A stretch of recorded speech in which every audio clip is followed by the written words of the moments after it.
तो कल्कि का ट्रेलर देखकर मजा आया कि नहीं दोस्तों, बताइए आप। मजा तो बहुत आया है, लेकिन मैं आपको बताने वाला हूं कि कल्कि मूवी को देखने का बहुत सारा रीजन है, और वो रीजन क्या है मैं आपको बताता हूं।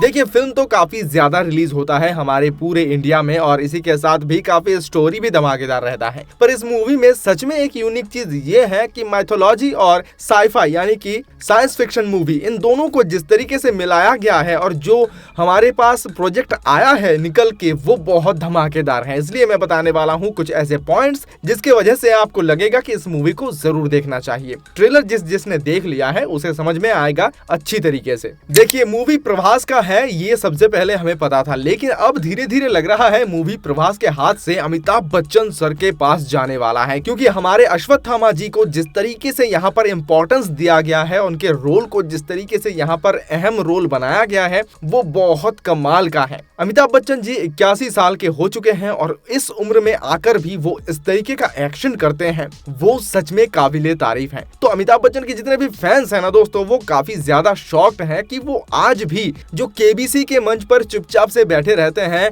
अपने जुबान से जोक्स मारते हैं, सवाल का जवाब देते हैं कभी कभी और निराश होते हैं और सही जवाब कह के उछल पड़ते हैं, वो बंदा यहाँ पर आकर जिस तरीके से फाइटिंग करता हुआ दिखाई दे रहे हैं, अश्वत्थामा के किरदार को जिस तरीके से जस्टिफाई कर रहे हैं। इंपॉर्टेंट ये है कि जिस किरदार को वो निभा रहे हैं, क्या वो सच में कर पा रहे हैं? क्योंकि आप देखिएगा कुछ रोल ऐसे किसी किसी को मिल जाता है, बहुत ही धमाकेदार रोल, लेकिन वो हिलडुल भी नहीं पाते हैं। यहाँ वो बिल्कुल देखने को नहीं मिला है। अमिताभ बच्चन सर ने यहाँ पर अपने अश्वत्थामा किरदार को बहुत बेहतरीन तरीके से जस्टिफाई किया है और उसी अंदाज में फाइटिंग करते हुए, उसी योद्धा की तरह लड़ते हुए दिखाई दे रहे हैं। तो काफी कमाल का है उनके लिए भी, और काफी ऑडियंस भी ये चीज देखकर शॉक्ड हुए हैं। अब मैं दूसरे नंबर पे बात करने वाला हूँ कमल हसन सर की। जी हाँ दोस्तों, कमल हसन सर सुप्रीम यास्कीन के किरदार में नजर आने वाले हैं। तो कमल हसन सर के फिल्म के अंदर जो रोल बाकी का होने वाला है वो काफी इंपॉर्टेंट होने वाला है और काफी धमाकेदार विलन के किरदार में वो दिखाई देने वाले हैं। मुझे तो ऐसा ही लग रहा है, क्योंकि दोस्तों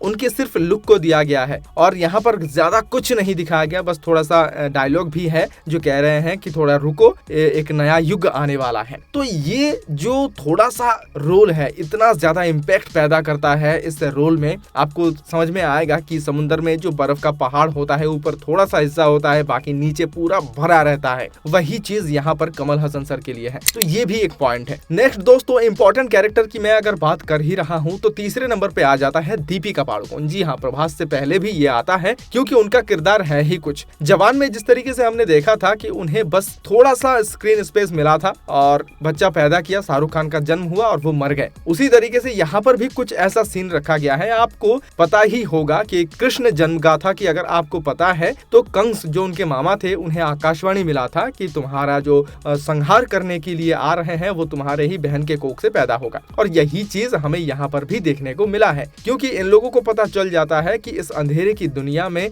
अब उजाला आ रहा है और पता चल जाता है कि ये लड़की प्रेग्नेंट है, तो उसे किसी तरीके से मारना पड़ेगा। और इसलिए दीपिका पादुकोण इंपॉर्टेंट है, क्योंकि अश्वत्थामा कहते हैं कि तुम अपने कोख में देवपुत्र का जन्म देने वाले हो, शायद वो जिसके लिए इंतजार कर रहे थे इतने सालों से, इतने युगों से भी आप कह सकते हैं। तो ये काफी इंपॉर्टेंट है। दीपिका के किरदार को कृष्ण जन्मगाथा के साथ भी कंपेयर किया गया है, कल्कि के आने के साथ भी कंपेयर किया गया है। तो किस तरीके से बिल्डअप होता है स्टोरी, दीपिका का रोल किस तरीके का आगे बढ़ता है, वो देखने के लिए हम सभी बहुत ज्यादा एक्साइटेड है। तो ये भी तीसरे और चौथे नंबर पे आ जाता है पॉइंट। दोस्तों नेक्स्ट पांचवा पॉइंट है प्रभास और अमिताभ बच्चन की लड़ाई। जी हाँ दोस्तों, अमिताभ बच्चन यानी कि अश्वत्थामा के किरदार, और यहाँ पर प्रभास भैरवा का किरदार में दिखाई देने वाले हैं, जो कि एक सोल्जर है और जो यास्कीन के ही आर्मी के सोल्जर है। अभी तो समझ में यही आ रहा है।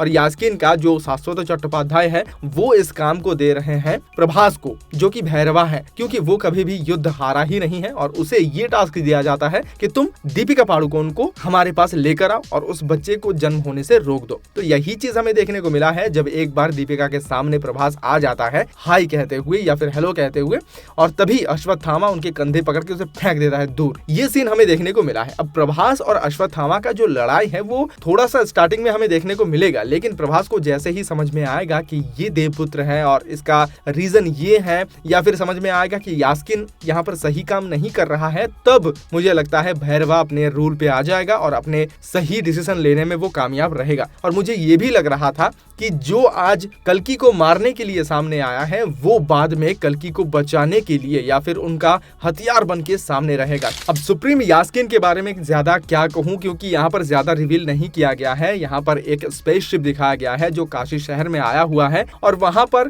राज करते हैं, वहां का भगवान है यास्किन, सुप्रीम यास्किन, और उनके नीचे काम करते हैं जो आप कमांडर कह सकते हैं, वो शाश्वत चट्टोपाध्याय निभा रहे हैं। और के साथ साथ भी और 2 कैरेक्टर है जो के पूरे साम्राज्य को संभालते हुए दिखाई दे रहे हैं, और वही भैरवा को भी ये टास्क दिया है कि तुम क्या कर सकते हो। तो ये भी एक इंपॉर्टेंट पॉइंट है। अब दोस्तों स्टोरी के बीच में मैं थोड़ा सा टेक्निकल पार्ट को भी यहाँ पर डालना चाहूंगा पॉइंट में, क्योंकि यहाँ जो VFX हमें देखने को मिला है वो काफी कमाल का VFX है। वो ढाल जिसके बारे में मैंने बताया था, बुज्जी का जो गाड़ी है वो भी काफी हाइप में है। उसके साथ साथ और भी काफी सारे चीज टेक्निकल पार्ट में दिखाया गया है। तलवार हो किसी पहाड़ में जब अटैक किया जा रहा है, जो गार्ड बना हुआ है, या फिर जो यास्किन का स्पेसशिप है जो सारा अनाज खाना जल सब कुछ छीन लेता है पूरे धरती से। तो ये सब कुछ जो टेक्निकल पार्ट है, VFX का पार्ट है, कमाल का दिखाया गया है। और एक जगह जो यास्किन के अंदर का सीन दिखाया गया है वो तो गजब ही है। हो सकता है वो भैरवा का सपना हो सकता है, लेकिन गजब का VFX यहाँ पर इस्तेमाल किया गया है। फिर से मैं आ जाता हूँ कैरेक्टर के ऊपर दोस्तों, नंबर 8 पॉइंट पर,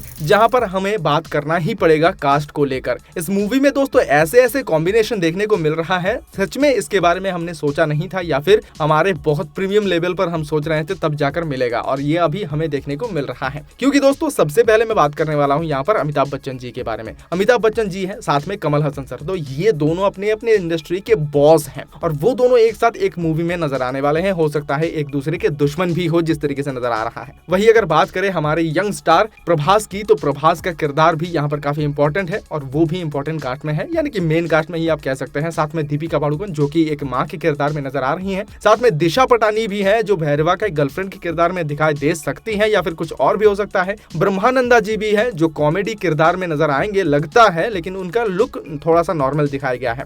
साथ ही शाश्वत है और भी कई सारे किरदार हैं जो यहाँ पर इंपॉर्टेंट रोल प्ले करने वाले हैं। तो कास्ट भी काफी बेहतरीन है। मुझे लगता है कि यहाँ कास्ट भी एक इंपॉर्टेंट पॉइंट हो सकता है इस मूवी को देखने का। नेक्स्ट दोस्तों, जिस शहर के बारे में हमें दिखाया गया है उस शहर के बारे में बात करना ही चाहिए, वो है काशी। यहाँ पर ओरिजिनल काशी का ही जगह को दिखाया गया है। आप देख सकते हैं काशी के घाट को, हालांकि यहाँ पर पानी नहीं है इसलिए घाट एकदम सूखा पड़ा हुआ है। अंतिम संस्कार भी टेक्नोलॉजी के जरिए चल रहा है। कुछ कुछ जगह पर आपको देखकर लगेगा कि ये सच में काशी को ही रिप्रेजेंट किया गया है और उनके हूबहू बनाया गया है उनके स्टाइल में। तो ये जो काशी शहर है, स्टोरी में ही कहा जा रहा है कि ये सबसे पहले बना हुआ एक शहर था और अब जाकर ये सबसे आखिरी शहर बन गया है, क्योंकि यास्किन आकर सबको खत्म कर दिया है। दुनिया धीरे धीरे खत्म हो ही रहा है और ये जो विलन अभी स्पेसशिप लेकर आया हुआ है वो इस पूरे शहर को खराब कर रहा है, सब कुछ छीन ले रहा है। तो ये शहर भी अब मिटने जा रहा है, पूरा खत्म होने जा रहा है धरती।